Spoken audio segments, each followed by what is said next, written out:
So tell us what you've done here. Just ripped the oil cooler out and put an actual intercooler in there instead.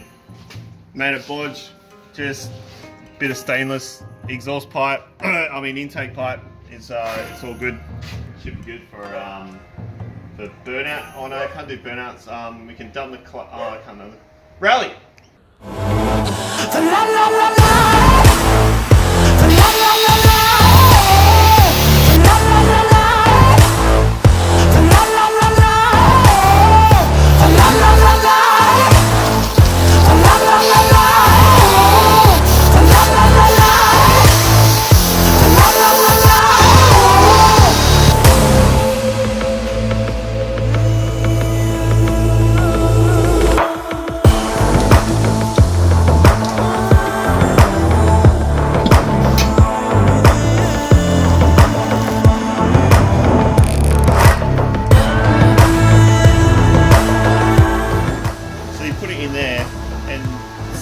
The hone is got to be like at least half of the cylinder height, which is why I had this specific hone.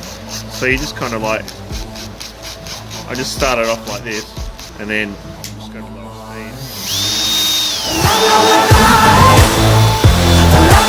speed.